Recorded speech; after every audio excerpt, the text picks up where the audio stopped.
Okay, right. If we revisit what we've just covered in the second part of this and look at the skills that are required for effective research, as I said before, there are numerous ones of these that will be covered in the module as we go along. Now, if we consider the knowledge and awareness skills, it's primarily talking about what area of research that you're considering doing. So what I want you to be aware of is that later on in this series, we will be looking at a range of research designs, different types of way of doing research, whether you're doing a qualitative approach, a quantitative approach, or you're doing a mixed method approach.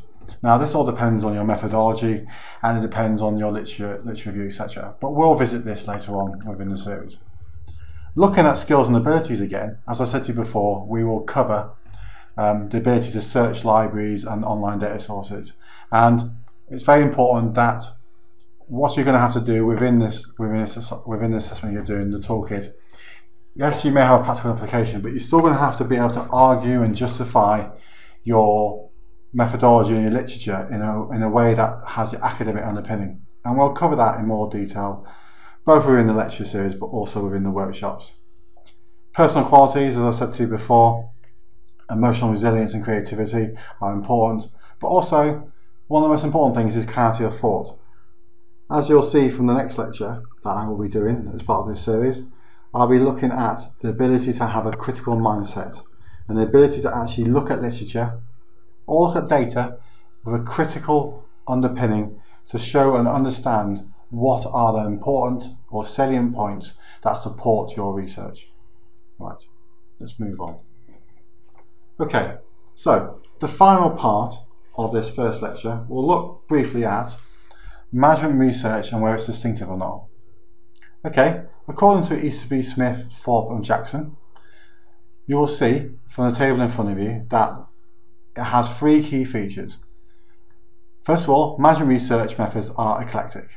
Now, that's important to understand because they are broad ranging. There's not one approach to take. There are multiple approaches to take. As I said to you very early on in the lecture, management itself, management research derives from a variety of different areas: economics, social psychology, sociology, political science, as a few.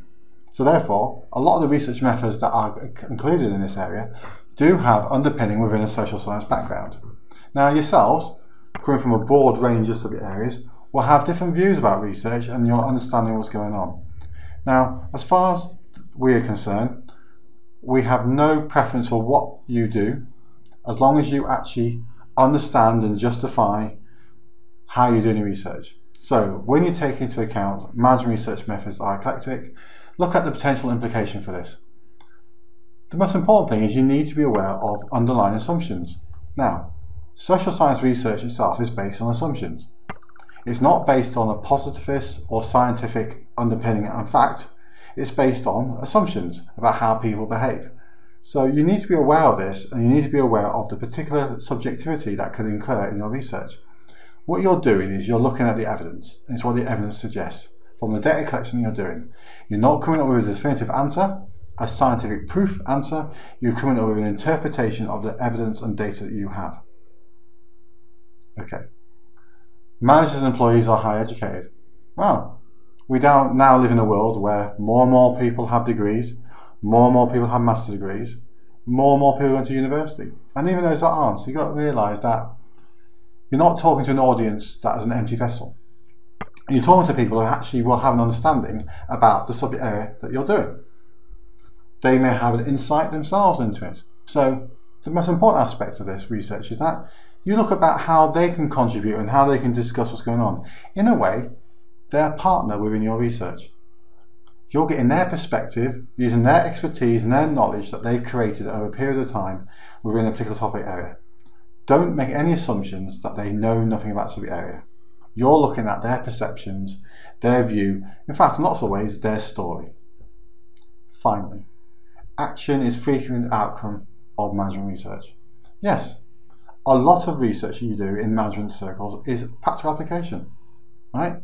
It is very much about the applied aspect. This module itself is an applied research-based module. It's been deliberately designed that way to give you the opportunity to do research, collect data, analyse it, review the literature, analyse it, come with an idea that will allow you to design and develop a toolkit for managers within your chosen topic area.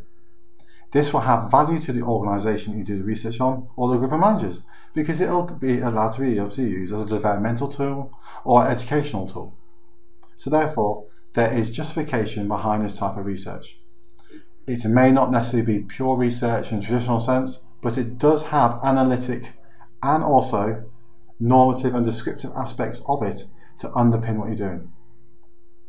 So, in conclusion, the purpose of the first lecture today was to give you a flavour of management research, to give you some insight into what it is all about. Now, this will be further supported within the workshop activity that you'll be doing supporting this, where we will discuss and debate areas of management and piece together some of the ideas that I've discussed within this lecture. To support this, you need to do the reading that is outlined in the module guide. That will allow you to have full understanding behind it.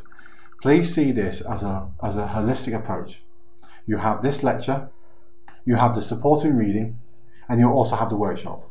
The three parts together will allow you to have an overview of what's going on. Okay, thank you for listening to me. This is the end of the first lecture. I will be back soon to talk to you about the second lecture, which is about critiquing and reviewing literature. Goodbye.